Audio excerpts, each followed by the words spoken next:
प्रेम सागर 9वां अध्याय। विश्व के दर्शन। श्री सुखदेव जी बोले, हे नाथ, एक दिन वसुदेव जी ने गर्ग मुनि को, जो ज्योतिषी और यदुवंशियों के पुरोहित थे, उन्हें बुलाकर कहा कि तुम गोकुल को जाओ और लड़के का नामकरण संस्कार कर आओ। और नंद के घर पुत्र हुआ है, सो वे भी तुम्हें बुला गए हैं। सुनते ही गर्ग मुनि प्रसन्न हो चले और गोकुल के निकट जा पहुँचे। उसी समय किसी ने नंद से आकर कहा कि यदुवंशियों के पुरोहित गर्ग मुनि जी आए हैं। यह सुन नंद जी आनंद से ग्वाल बालों के संग भेंट ले उठ धाये और पाटंबर के पावड़े डालते बाजे बजाते आए।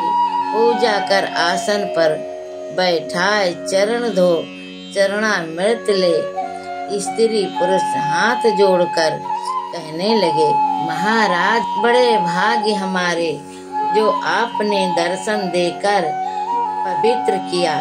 तुम्हारे ताप से 2 पुत्र हुए हैं, एक रोहिणी के घर में और एक हमारे। कृपा कर इनका नाम धरिए।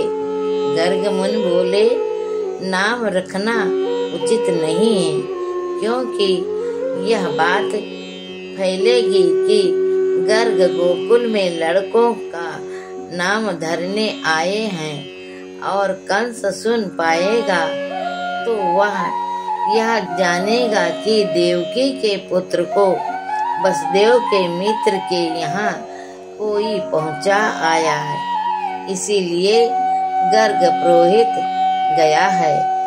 वह समझ बूझ के मुझको पकड़वा मंगवाएगा और न जाने तुम पर भी क्या उपाधि लावे। इससे तुम फैलाव मत करो, चुपचाप घर में नाम धरवा लो। नंद जी बोले, गर्ग जी, तुमने सच कहा। इतना कहा घर के भीतर ले जाकर बैठाया। तब गर्ग मुनि ने नंद जी से दोनों की जन्म तिथि और समय पूछकर कहा, रोहिणी के पुत्र के तो इतने नाम होंगे, संकर्षण, रेवती, रमण, बलदेव, बलराम, कालिंद्री, वेदन, हलधर और बलवीर। और कृष्ण रूप जो तुम्हारा लड़का है, उसका नाम हुआ। और विचार में आता है कि ये दोनों बालक तुम्हारे चारों युगों में जब जब जन्मे हैं, तब तब साथ ही जन्मे हैं। नंद जी बोले, इनके गुण कहो। मुनि ने उत्तर दिया, वे दूसरे विधाता हैं, इनकी गति जानी नहीं जाती है।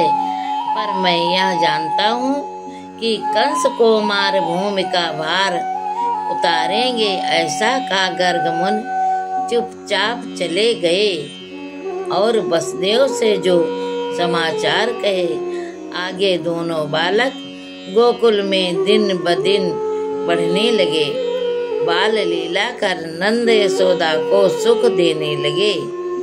नीले पीले झिंगुले पहने, माथे पर छोटी छोटी लकुटियां बिखरी हुई, कमर में तगड़ी बांधे, ठगला गले में डाले खिलौने, हाथ में लिए खेलते, आंगन के बीच में घुटनों चल चल गिर गिर पड़ते और तोतली बातें करते। रोहिणी और यशोदा पीछे लगी फिरती, इसीलिए कि बालक किसी से डर ठोकर खा न गिरे।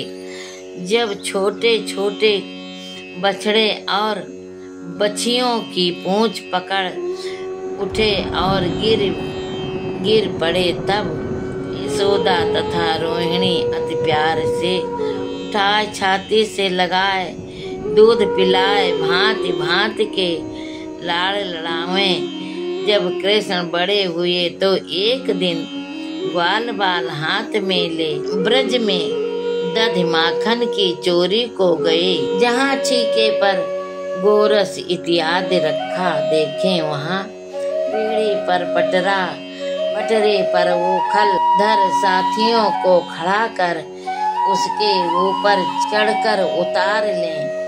कुछ खावें कुछ लुटावें, ऐसे गोपियों के घर नित चोरी कर आवें। एक दिन सबने मन किया और गेह में मोहन को अपने दिया। जो ही घर भीतर घुस कर चाहे कि दही माखन चुरावें, त्यों ही गोपी ने जाय पकड़ कर कहा, दिन दिन आते ये निस्भोर, अब कहाँ जाओगे माखन चोर। यो कहा सब गोपी मिल कन्हैया को पकड़कर यशोदा के पास उलहना देने चली। तब कृष्ण ने ऐसा छल किया कि उसके लड़के का हाथ पकड़ा दिया और स्वयं दौड़कर ग्वाल बालों का संग लिया। ग्वालिने चल दी और नंद रानी के निकट आ पांव पकड़ बोली कि जो तुम बुरा न मानो तो हम कहें जैसी कृष्ण ने ठानी है। जहाँ कहीं धरा ढका पाते हैं वहाँ निधड़क उठा लाते हैं। कुछ खाते हैं कुछ गिराते हैं और कोई इनके मुख में दही लगा बतावे तारों उलट कर कहते हैं कि तूने ही तो लगाया है।